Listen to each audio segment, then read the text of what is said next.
మన కథల ప్రపంచమైన అంతులేని ఆణిముత్యాలకు స్వాగతం. కథలోకి వెళ్లే ముందు మీరు కనుక మన ఛానల్ను మొదటిసారి చూస్తున్నట్లయితే దయచేసి లైక్ చేసి సబ్స్క్రైబ్ చేసుకోండి. పక్కనే ఉన్న గంట సింబల్ని కూడా క్లిక్ చేయండి. Welcome to my story. ఓ స్త్రీ రేపురా. అలా రుద్ర కాస్త దిగులుగా, ఆ అమ్మాయి అలా కనిపించలేదండి అంటాడు. అందరూ పైకి మంచిగానే కనిపిస్తారు రుద్రబాబు, కానీ మనసులో ఏముంటుందో ఎవరు కనిపెట్టగలం అంటాడు సారథి. అంతేనంటారా?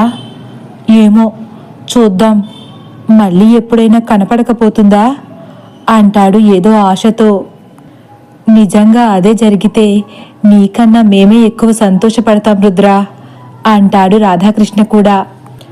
సరే, ఈ విషయం వదిలేయండి, ఇప్పుడు అన్నయ్యను ఎలా కనిపెట్టాలో ఆలోచించండి అని మామూలుగా మాట్లాడతాడు రుద్ర. రాత్రి 8 గంటలకు వెంకటపతి బంగ్లాలో వెంకటపతి మంచంపై వాలి కళ్ళు మూసుకున్నాడు. వెంకటపతి కళ్ళ నుండి 2 ధారలు ఆగకుండా కారుతున్నాయి.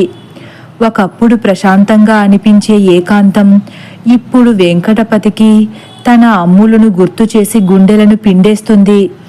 మనసంతా ఒక్కసారే భారంగా మారిపోయి చచ్చిపోవాలనిపిస్తుంది. ఆ బాధను దిగమింగుకుని నిద్రపోవడానికి ప్రయత్నిస్తున్నాడు. అలా ఏడుస్తూ నిద్రలోకి జారుకున్నాడు. సమయం అర్ధరాత్రి 1 గంట. నాన్నా, నాన్నా అనే స్వరం వెంకటపతిని తట్టి లేపింది. కాస్త మెలకువలోకి వచ్చిన వెంకటపతి, అమ్ములు, అమ్ములు, ఎక్కడున్నావమ్మా అని ఆదుర్దాగా అటు ఇటు చూస్తున్నాడు.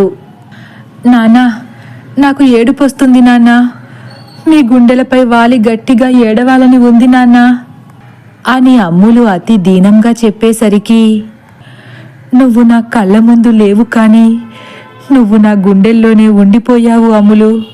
రా తల్లి, ఈ నాన్నని వదిలి వెళ్ళకమ్మా అని బోరున ఏడుస్తున్నాడు. నాన్నా, నాన్నా, నాకెందుకో బ్రతకాలని ఉంది నాన్నా అని అమ్ములు కూడా గట్టిగా ఏడుస్తుంది. ఇంతలో కాత్యాయనికి మెలకువ వచ్చి, ఏవండి, ఏవండి అని తట్టి లేపుతుంది. వెంకటపతి కళ్ళు తెరుస్తాడు. అమ్ములు వచ్చింది కాత్యాయని, అమ్ములు వచ్చింది అని ఆదుర్దాగా అటు ఇటు వెతుకుతున్నాడు. అమ్ములు రావడమేంటండి అని కాత్యాయని కూడా బోరున ఏడుస్తూ వెంకటపతి చెయ్యిని పట్టుకుంది.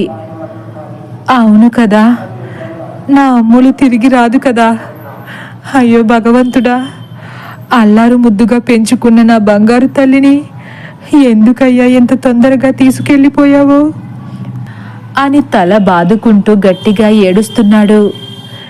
ఏం చేస్తామండి, ఏ జన్మలోనూ ఎవరికో అన్యాయం చేసుంటాము అని కాత్యాయని కూడా కుమిలిపోతుంది. ఇంతలో, నాన్నా, నాన్నా, తలుపులు తీయండి నాన్నా, అమ్మా తలుపు తీయి అమ్మా అని శశి గట్టిగా డోర్ కొడుతుంది. వెంకటపతి కంగారుగా తూలుతూ మంచం దిగుతూ, కాత్యాయని, శశి పిలుస్తుంది ఎందుకో అని వేగంగా తలుపు దగ్గరకు వస్తున్నాడు. అవునండి, ఎందుకు అలా కంగారు పడుతుందంటారు అని కాత్యాయని కూడా కంగారుగా వస్తుంది. వెంకటపతి తలుపు తీసేసరికి, నానా అంటూ శశి వెంకటపతిని గట్టిగా పట్టేసుకుంది. ఏమైందమ్మా, ఎందుకిలా ఆయాసపడుతున్నావు అని వెంకటపతి శశి తలను గుండెలకు హత్తుకుంటాడు. నాన్నా, అక్క నాన్నా అంటుంది ఏడుస్తూ. అక్కేంటి శశి, కలకన్నావా? భయపడకుండా చెప్పు అని కాత్యాయని శశి తల నిమురుతుంది. అమ్మా, అక్క కలలోకి వచ్చి ఎందుకో ఏకదాటిగా గుక్కపెట్టి ఏడుస్తుందమ్మా, నాకు భయమేసి మీ దగ్గరకు వచ్చేశాను అంటుంది బెదిరిపోతూ. ఒక్కసారే వెంకటపతి కాత్యాయని వైపు ఆశ్చర్యంగా చూసి, అస్తమాను అక్క గురించి ఆలోచిస్తుంటే కల్లోకి రాక ఏమవుతుంది, అయినా అక్కని చూసి ఇలా భయపడతావేంటమ్మా, చచ్చా కళ్ళు తుడుచుకో అని వెంకటపతి కళ్ళను తుడిచి, ఈరోజు మా దగ్గరే పడుకుందువు గాని సరేనా, ఏడవకు అని చెప్పి శశిని కూడా అక్కడే పడుకోబెట్టి ఇద్దరికీ ఒకేసారి అమ్ములు ఎందుకు కలలోకి వచ్చిందో అని ఆలోచిస్తూ పడుకుంటారు. అక్కడ సీత వాళ్ళు కూడా ఆ స్వామీజీ ఇచ్చిన కుంకుమను నీళ్లలో కలిపి ఆ ఇంటి చుట్టూ వలయంలా ఏర్పాటు చేసుకుని ఆ రోజు ప్రశాంతంగా నిద్రపోతున్నారు. రుద్రకు సడన్గా మెలకువ వచ్చి కళ్ళు తెరుస్తాడు. కాసేపు రఘురాం గురించి మరి కాసేపు చంద్రకళ గురించే ఆలోచిస్తూ కాలం గడిపేస్తున్నాడు. ఇంతలో ఎప్పట్లానే రుద్రకు గజ్జెల శబ్దం వినపడడం మొదలైంది. రుద్ర కనుబొమ్మలు దగ్గర పడ్డాయి. వెంటనే తన మనసులో ఆ దెయ్యం వచ్చేసిందా? ఆ స్వామీజీ కుంకుమ పని చెయ్యలేదా అనుకుంటూ ఆ శబ్దం ఎక్కడి నుండి వస్తుందో తెలుసుకోవాలనిపించి నెమ్మదిగా లేస్తాడు. ఎవరికీ మెలకువ రాకుండా అడుగులో అడుగు వేసుకుంటూ కిటికీ దగ్గరకు వచ్చి నెమ్మదిగా కిటికీ తలుపు కొంచెం తెరుస్తాడు. కొద్దిగా తెరచిన కిటికీ దగ్గరకంటూ కన్ను పెట్టి బయటకు చూస్తున్నాడు.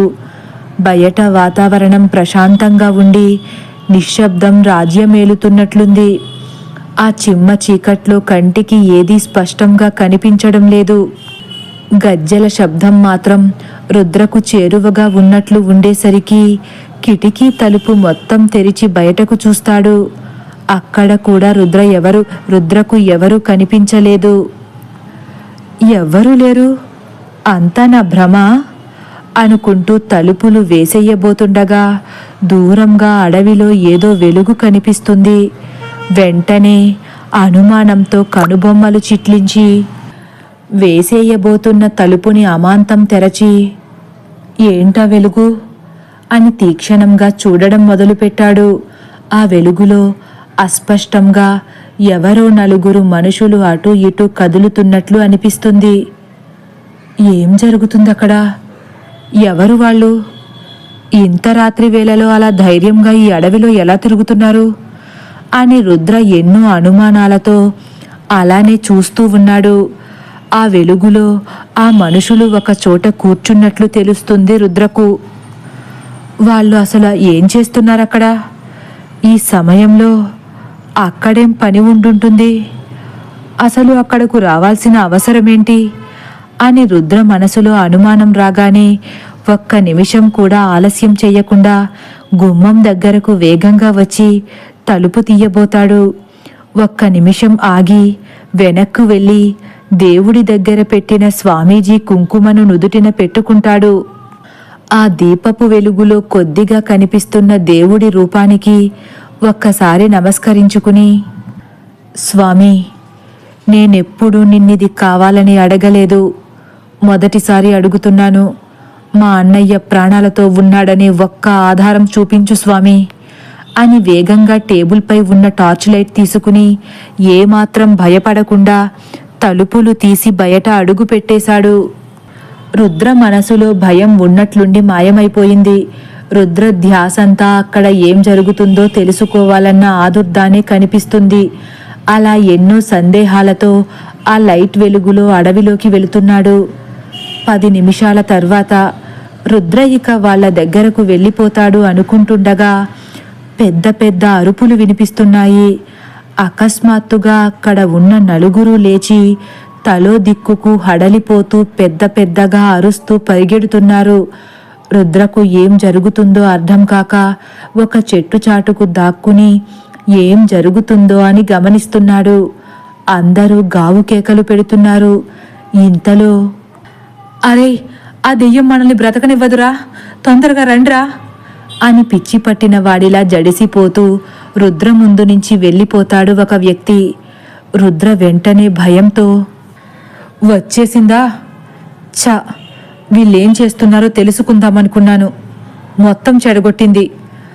అది పక్కన పెడితే ఇప్పుడు ఆ దెయ్యం బారి నుండి నేనెలా బయటపడాలో ఏంటో అని తన చేతిలో ఉన్న లైట్ని ఆఫ్ చేసి ఆ చెట్టుకు జారబడి మౌనంగా ఉన్నాడు. ఇంతలో ఒక వ్యక్తి పరిగెత్తుకుంటూ వచ్చి ఆయాసపడుతూ భయంతో వణికిపోతూ రుద్ర పక్కనే దాక్కున్నాడు. రుద్రవాడికి తగలకుండా పక్కకు జరిగి తన ఊపిరి శబ్దం కూడా వినిపించకుండా మూతిని గట్టిగా బిగించాడు. ఇంతలో వీళ్ల ముందు ఏదో తెల్లని పొగలాంటి ఆకారం ప్రత్యక్షమైంది.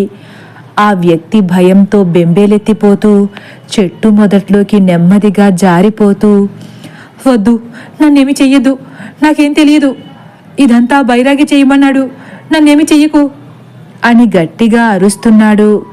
అక్కడే ఉన్న రుద్రకు కూడా ఆ ఆకారాన్ని చూసి కాళ్ళు చేతులు గజగజ వణుకుతున్నాయి.